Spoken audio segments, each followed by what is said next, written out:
President. This morning in the Help Committee, we had an opportunity to hear from the administrator of the Health Exchange, Ms. Tavener, who came before the committee to talk about where we are in the process now with the exchanges that have been set up through the Affordable Care Act.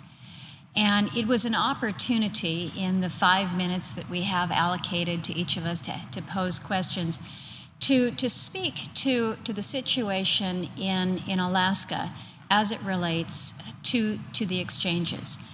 And I come to the floor this afternoon because there was so much that I, as one senator, had to say that you can't possibly condense into a 5-minute exchange. But it did cause me to want to take a moment to speak about what's happening on the ground in the state of Alaska. I think it's probably not an unfair assessment to say that most of the constituents that I am hearing from are not supportive of the Affordable Care Act and have been very skeptical about what benefits may come to our state. We are a high-cost state. High cost when it comes to health care and high cost when it comes to our insurance premiums. Right now, we are number 2 in the nation in terms of the premiums that Alaskans pay. And so, as much as Alaskans might not like the Affordable Care Act, I hear very clearly their expressions of concerns about making sure that we are working actively and aggressively to reduce the cost of health care, to increase access to providers, and to increase access to insurance that is affordable. But affordability is such a key factor in what we face. I had a chance to query Ms. Tavener about the situation that we're seeing in the state of Alaska right now with regards to enrollments within the exchange. The state of Alaska has opted not to have its own state exchange. They're part of the federal exchange. Organization called Enroll Alaska, which was established to provide for outreach, education, and enrollment of Alaskans into the federally facilitated marketplace. I met with a representative from Enroll Alaska just about 10 days or so ago. It was just about the 27th of October, I believe. And at that point in time was informed that there was one Alaskan that had been successfully enrolled. I met with the navigators for the Alaska Native Tribal Health Consortium, United Way, Providence Hospital. They confirmed that no one had been successfully enrolled at that point in time. Move it forward to yesterday. As of yesterday, it has been confirmed that Enroll Alaska, the entity that has been set up specifically to advance enrollment within the exchanges, has been able to enroll just 3 individuals and has not been able to confirm that anyone else in the state has been successfully enrolled. So as folks are talking in different parts of the country about what's happening, they're using numbers, several thousand, several hundred initially, but it has been not only surprisingly slow, astonishingly slow, to the point where people are saying, is it even open? Let me suggest that in Alaska, things are not really open right now. Enroll Alaska made a determination last week that they had discovered that the FFM, the federally facilitated marketplace, was calculating the subsidy for Alaskans incorrectly. And so due to this, they suspended all their enrollments until this issue was resolved. I brought this up with the administrator in a committee this morning, she acknowledged that, in fact, they had learned that perhaps the calculation was incorrect and that they were, quote, working on it. Well, in the meantime, you have folks that are interested in signing up, wanting to avail themselves of the Affordable Care Act, or one of the 5,600 who received a letter on Friday telling them that their insurance with Premera was going to be canceled at year end, and being told that, well, you can, in fact, sign up for what Premera is going to offer, but in looking at they're learning that not only are their premiums going to increase, but in many cases they may double, and the deductible will increase. So they want to know, am I going to get a better deal on the exchange? Our problem is not being able to access, to utilize, to gain the information when the entity that has been set up to help facilitate this says that they have suspended all enrollments until this issue is resolved. And further, going into their letter that was received last week, they say, we ask for the Obama administration to pull the website down, rebuild it, and redeploy it. Again, these are entities that are banking on the exchange to work. They want to help facilitate it.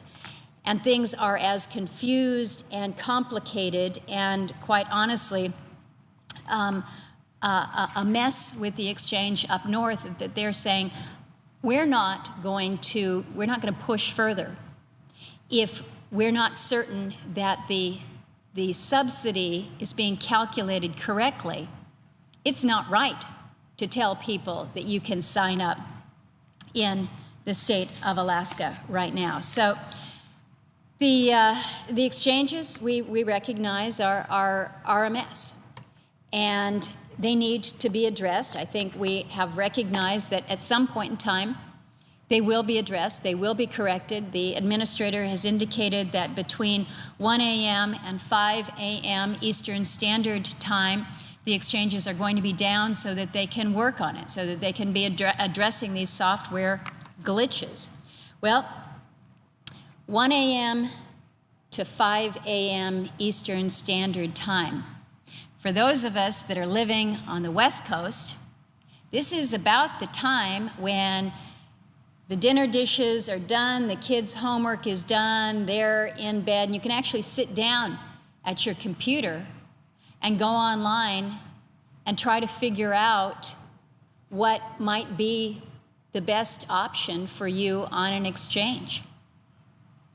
But we're being told that the exchange is going to be down between the time that most Alaskans and certainly Hawaiians that are 5 hours time difference instead of just the 4 hours that Alaskans are, that we're not even going to be able to go online and to address it there. That's one aspect of it, is where we are with the exchanges and what that's going to mean if we're still going to continue with the deadlines that have been put in place by the administration in terms of when you have to sign up by and when you may be assessed a fine or a penalty for failure to successfully enroll. I mentioned that on Friday there were some 5,600 Alaskans, actually, 5,360 Alaskans who received discontinuation notices from Premera. Premera is the largest health insurer in Alaska. This represents about 60% of the folks that Premera insures within the state in terms of its individual members. So when you think about these folks that have now received their letters this weekend, recognize that the policies that they have had for a period of time are not going to be available to them. They read in the news and they see on the evening news that the ability to get online and to better understand what's going on with the exchange is not available to them because the exchanges are down while they're working on them here in Washington, D.C., or wherever they're working on them. And that the entities, the navigators, the Enroll Alaska, those that have been put out there to help them navigate this process, are effectively saying, we can't enroll you right now, and we won't until there is greater assurance that, that the system is up and running and working. And the administrator has confirmed to us today that, well, we're working on it. But in the meantime, we still have these deadlines that folks are facing. The emails that have been coming to my office of late, though, have not been concerns with the exchange themselves. What we have seen in the past few weeks has been a concern and outcry about what people will be expected to pay for their insurance once all aspects of the Affordable Care Act come into play. Now, I mentioned already, Madam President, that Alaska faces the second highest premiums in the country. We're high for a lot of things, though. Our energy costs are some of the highest in the nation. Our transportation costs are some of the highest in the nation. Our food costs are some of the highest in the nation. Our health care costs are some of the highest in the nation. And now our premiums are going to be some of the highest in the nation. But we recognize that to live in Alaska, it's expensive. So when you look at the average wages of an Alaskan, they're a little bit higher than you might see in other parts of the country. That's a good thing. That's going to help you pay for your transportation, for your fuel, for your food. But when we're talking about any level of subsidy, this is a concern that we're seeing around the state. The higher income levels are going to kick you out of being eligible for any level of subsidy. So we've got Alaskans that are trying to be diligent about their health care and the insurance, wanting to be able to provide for their family, and they're trying to figure out, well, where do I go? I've got a letter here from a gentleman in Fairbanks. He runs a small knife and tool shop there, and he's indicated that he was on Primera. He got the notice that they were not going to continue his coverage.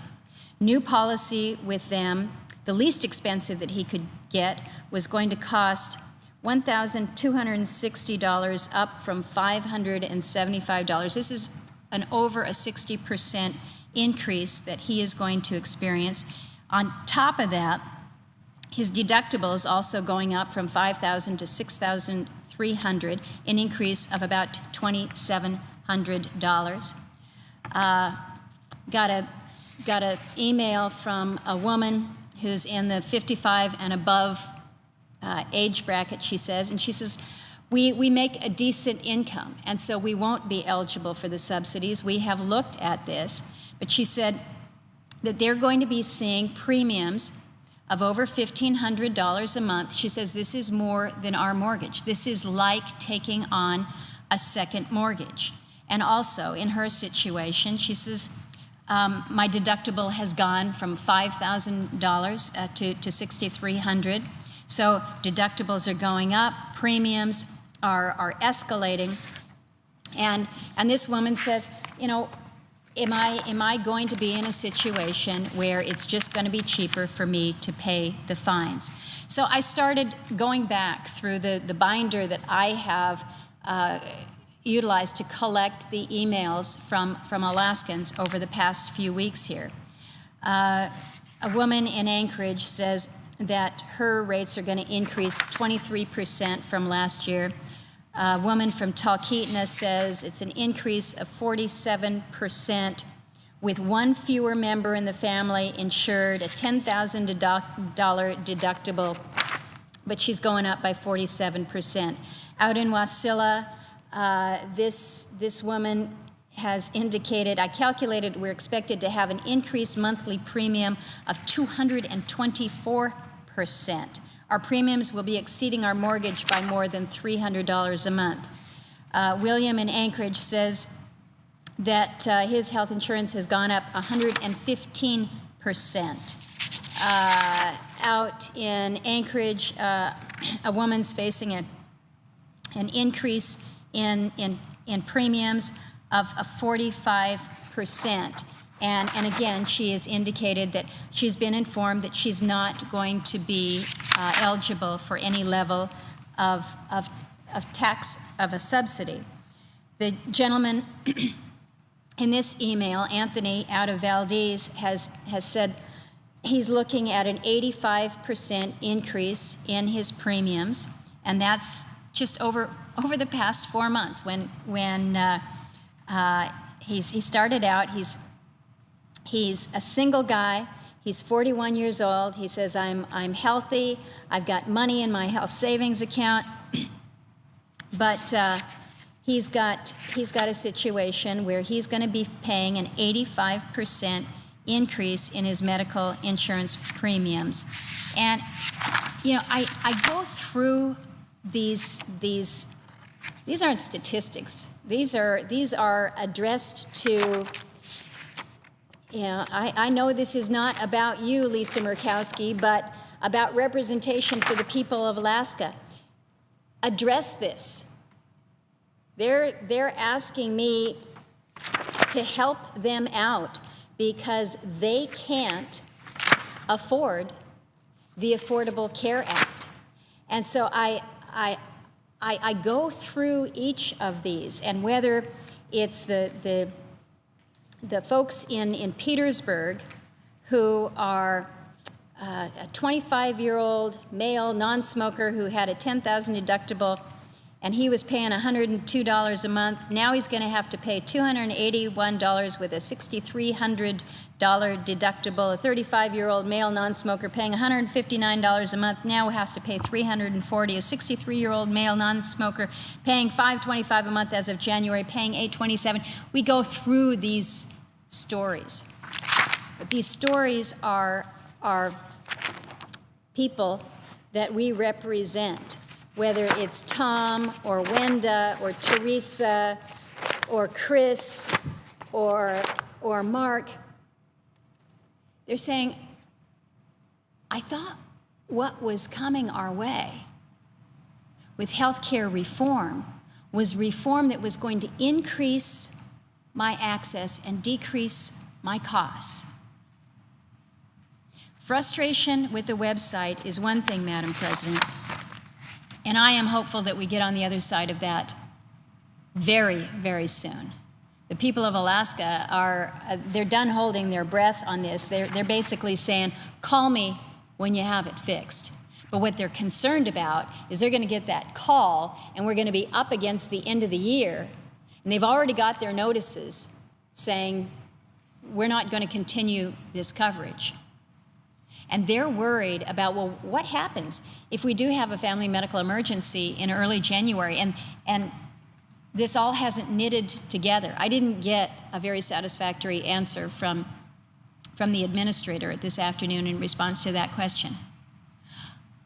I want to be able to have good answers to these people, but I am extraordinarily concerned that as we address the issues with the website, the issues that the people in Alaska who already face some of the highest costs for living in a state are going to be seeing increased insurance costs that will be out of their range, out of their ability to pay. And the subsidies that they would like to think would make a difference are not available to them.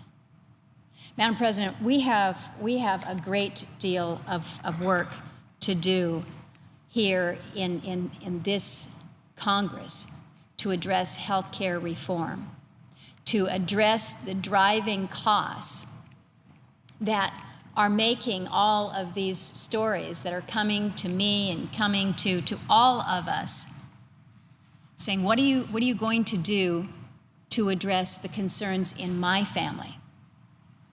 When I'm trying to figure out how I knit it all together,